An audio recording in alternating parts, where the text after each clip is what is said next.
Good morning students. इस समय हम सभी बेहद ही कठिन दौर से गुज़र रहे हैं। कोरोना वायरस से उपजी विकरालता हम सबके सामने है और पर यकीन है, हम सबको यकीन है और यकीनन हम अपने सम्मिलित प्रयासों से, अपनी मेधा से, अपने धैर्य से पुनः सामान्य जीवन की ओर लौटेंगे, ये दृढ़ विश्वास है। इस समय जब ऑफलाइन क्लासेस नहीं चल रही हैं और पढ़ाई हमारी सफ़र कर रही है, तो हम अपने स्नातक और पराई स्नातक के विद्यार्थियों के लिए इन छोटे छोटे वीडियोस के माध्यम से कुछ टॉपिक्स को समझाने का प्रयास कर रहे हैं। और इसी क्रम में आज मैं पाश्चात्य राजनीतिक चिंतन में राजनीतिक चिंतन के प्रणेता माने जाने वाले प्लेटो के बारे में कुछ बात करूँगी। प्लेटो का वास्तविक नाम एरिस्टोक्लीस था। वो एथेंस के थे और उनका समय काल 428 से लेकर 347 बीसी तक था। पॉलिटिकल फ़िलासफ़ी की शुरुआत हम मानते हैं ग्रीक फ़िलासफ़ी से ही, और ग्रीक फ़िलासफ़ी में सोफिस्ट और सुकरात इन दोनों का योगदान माना जाता है। और सुकरात प्लेटो के गुरु भी थे और निस्संदेह इन्होंने उस समय की जो प्राचीन यूनान है, उस समय की राजनीतिक समस्याओं के प्रति जन उत्सुकता तो बढ़ाई थी। घूम घूम करके लोगों को शिक्षा देते थे, तो राजनीतिक समस्याओं के प्रति एक जनचेतना का आह्वान किया था।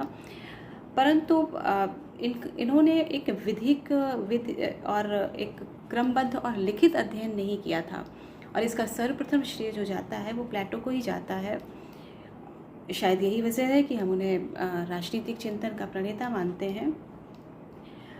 और प्लेटो ने ही सर्वप्रथम राजनीतिक दर्शन और नगर राज्य के सिद्धांतों का एक वैज्ञानिक ढंग से विश्लेषण किया।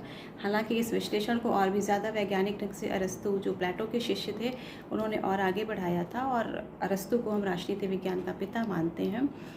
तो दोनों महान विचारकों ने नगर राज्य का राजनीतिक दर्शन तो दिया ही, साथ ही राजनीतिक अनुसंधान और अध्ययन के लिए महान एकेडमीज की स्थापना की। प्लेटो की जो संस्था थी अध्ययन के लिए, उसका नाम एकेडमी था, और अरस्तु की संस्था थी, उसका नाम लैसियम था। और ये दोनों ही संस्थाएं आज के किसी भी विश्वविद्यालय से कम नहीं मानी जाती हैं, और ये माना जाता है कि यहाँ से राजनीतिक दर्शन एवं अन्य समाजशास्त्रों का सूत्रपात होता है। तो ये कहना चाहिए कि इस क्षेत्र में पहला स्थान प्लेटो और अरस्तु का है, और इन दोनों के विचारों से हमें यूरोप की बुद्धि का सर्वप्रथम जो चमत्कार देखने को मिलता है वो मिला। तो इन दोनों राजनीतिक चिंतन में ये दोनों विचारकों और इनके जो विचार हैं, इनका जो दर्शन है, उसे समझना आवश्यक हो जाता है।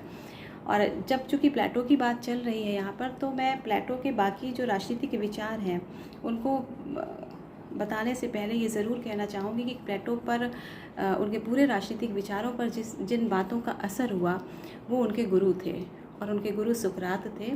सुकरात का प्लेटो के समस्त राजनीतिक विचारों पर या राजनीतिक दर्शन पर इतनी गहरी छाप थी। जब हम आगे प्लेटो के अनेक विचार पढ़ेंगे, चाहे उनकी न्याय का सिद्धांत हो, चाहे उनका शिक्षा का सिद्धांत हो, या दार्शनिक राजा का सिद्धांत है, उनके पूरे आदर्श राज्य की जो अवधारणा है वो कहीं ना कहीं सुकरात के जो एक चिंतन था या उनका दर्शन था, उस पर उनकी गहरी छाप दिखाई पड़ती है।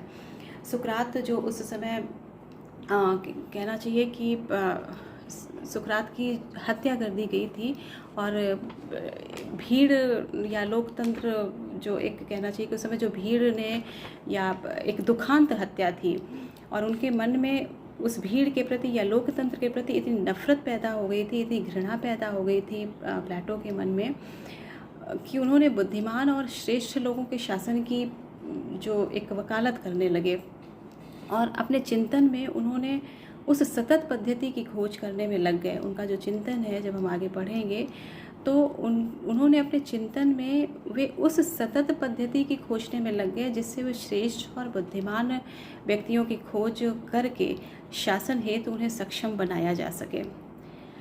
तो सुकरात का इतना गहरा असर उन पर पड़ा था। तो मैं सुकरात की कुछ एक जो वक्तव्य है या कथन है, उनके माध्यम से ये बताना चाहूँगी कि प्लेटो के विचारों पर आखिर सुकरात की जो गहरी छाप पड़ी वो क्या थी। मैं यहीं से शुरुआत करती हूँ। सुकरात का एक कथन है सद्गुण ही ज्ञान है, वर्च्यू इज़ नॉलेज। तो सुकरात को वो इतना बुद्धिमान और श्रेष्ठ मानते थे और उनकी हत्या के आघात से वो राजनीतिक जीवन से एक वितृष्णा हो गई, घृणा करने लगे और दर्शन की ओर वो उन्मुख हुए। यदि हम प्लेटो के पूरा एक जीवन परिचय के बारे में जानना चाहेंगे तो प्लेटो एक कुलीन परिवार से थे और सुकरात जब उनके जीवन में आए, सुकरात के शिष्य बनने के बाद ही वो दर्शन की ओर प्रवृत्त हुए। तो उनका जो जीवन का उद्देश्य था वो यही सिद्ध करने में लग गए कि सुकरात सही थे, सुकरात का जो पक्ष था वो सही था और सुकरात नैतिक और सत्य की तरफ थे, है ना। मतलब वो यही बताना चाहते थे कि सुकरात के पक्ष में ही न्याय एवं सत्य सुकरात के ही पक्ष में थे और राजनीति में सुकरात जैसे व्यक्तियों की ही आवश्यकता है। तो राजनीति में ऐसे ही श्रेष्ठ और बुद्धिमान लोगों की आवश्यकता है जो जिन्हें वो सुकरात के प्रतिनिधि के रूप में देखना चाहते हैं। तो ये मानते थे कि सुकरात अपनी जगह सही थे, न्याय एवं सत्य उनके पक्ष में थे, सुकरात श्रेष्ठ और बुद्धिमान थे और ऐसे ही लोगों की राजनीति में आवश्यकता है। प्लेटो मानता है कि आदर्श राज्य में दर्शन का भाव होना चाहिए और एक आदर्श राज्य न्यायपूर्ण राज्य होता है जिस पर प्रज्ञान शासन करता है, यानी कि जो न्यायपूर्ण राज्य है और उस पर प्रज्ञान शासन करे। और शायद तभी उन्होंने दार्शनिक राजा की अवधारणा की बात कही थी कि एक दोष मुक्त राजा जिसमें दर्शन का भाव हो वो आदर्श राज्य में जो एक न्याय का सिद्धांत है या न्यायपूर्ण राज्य को स्थापित कर सकता है। और इन सारी बातों में कहीं ना कहीं उस पर सुकरात की छाप दिखाई पड़ती है। सुकरात की तरह ही प्लेटो भी आदर्श राज्य को स्थापित करना चाहते थे। यदि हम ये बात करें कि पॉलिटिकल साइंस की प्रासंगिकता क्या है या हम क्यों अध्ययन करते हैं, तो हम ये कहते हैं कि आज भी हम एक परफेक्ट पॉलिटिकल ऑर्डर की खोज करने में एक अनवरत खोज हमारी जारी है।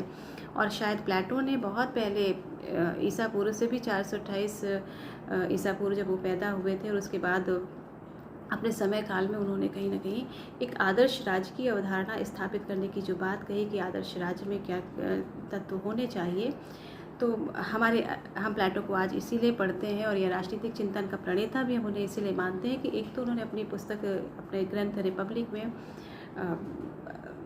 सर्वप्रथम लिखित रूप से राजनीतिक चिंतन का एक उल्लेख किया और साथ ही साथ उस आदर्श राज्य की अवधारणा को भी प्रस्तुत किया कि आदर्श राज्य में जिन तत्वों का होना अत्यंत आवश्यक है।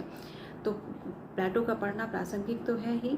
तो सुकरात की जिन बातों का उन पर गहरा छाप पड़ा था वो सब, जैसा कि मैंने अभी पहले कहा कि उनका एक कथन है सुकरात का, सद्गुण ही ज्ञान है। तो ये कथन उनके पूरे राजनीतिक विचारों में, इस कथन का जो सार है वो उनके पूरे राजनीतिक विचारों में हमें देखने को मिलता है। प्लेटो भी ये मानते थे कि ज्ञान दो तरह का होता है, एक सापेक्ष होता है और एक निरपेक्ष। जब वो कहते हैं कि एक न्यायपूर्ण राज्य में प्रज्ञान का शासन होना चाहिए, तब वो मानते हैं कि ज्ञान दो तरह का होता है, एक सापेक्ष होता है, दूसरा निरपेक्ष होता है। सापेक्ष ज्ञान परिवर्तनशील होता है, वो देश काल और परिस्थितियों के अनुसार परिवर्तित होता रहता है और इसीलिए वो अपूर्ण होता है। लेकिन जो निरपेक्ष ज्ञान है वो पूर्ण है, वो वास्तविक है और इसीलिए वो दार्शनिक राजा में ये मानते हैं कि उसके अंदर निरपेक्ष ज्ञान होता है, वो निर्लिप्त बुद्धि द्वारा शासित होता है, उसके अंदर कोई दोष नहीं होते हैं। और तभी वो कहते हैं कि सद्गुण ही ज्ञान है, अर्थात ज्ञान की और सद्गुण की एकता उन्होंने स्थापित की है और उस एकता को स्थापित करने का जो प्रतिनिधित्व दिया है वो है दार्शनिक राजा में। और ये मानते हैं कि दार्शनिक राजा में जो एक सदाचार की और ज्ञान की एकता स्थापित होती है और वो मानते हैं कि ऐसा कोई भी ज्ञान जो आचरण को ना प्रभावित करे या आचरण में परिलक्षित ना हो वो निरर्थक है। तो ये जो सुकरात का एक जो ये पूरा इस कथन में जो सार निकल के आता है, ये पूरे प्लेटो के पूरे जो राजनीतिक दर्शन है, चाहे उनका न्याय का सिद्धांत है, दार्शनिक राजा में कि जब वो अवधारणा देते हैं तो इस पूरे उसकी जो छाप है वो स्पष्ट रूप से दिखाई देती है। और जो एक सुकरात का व्यक्तित्व या सुकरात को वो सही साबित करना चाहते थे, सुकरात को श्रेष्ठ और बुद्धिमान साबित करना चाहते थे और वो मानते थे कि श्रेष्ठ और बुद्धिमान लोगों का शासन यानी प्रज्ञान का शासन ही एक न्यायपूर्ण राज्य को स्थापित कर सकता है और न्यायपूर्ण राज्य ही आदर्श राज्य हो सकता है। तो मैंने आज बहुत एक पृष्ठभूमि रखी थी कि जो प्लेटो के विचार हैं यानी वो कहाँ से प्रभावित हुए और क्या उनका एक आधार था उनके विचारों का। और इसके आगे के वीडियो में हम प्लेटो के अन्य विचारों के बारे में बात करेंगे और न्याय सिद्धांत की बात करेंगे अगले विचारों में। Thank you.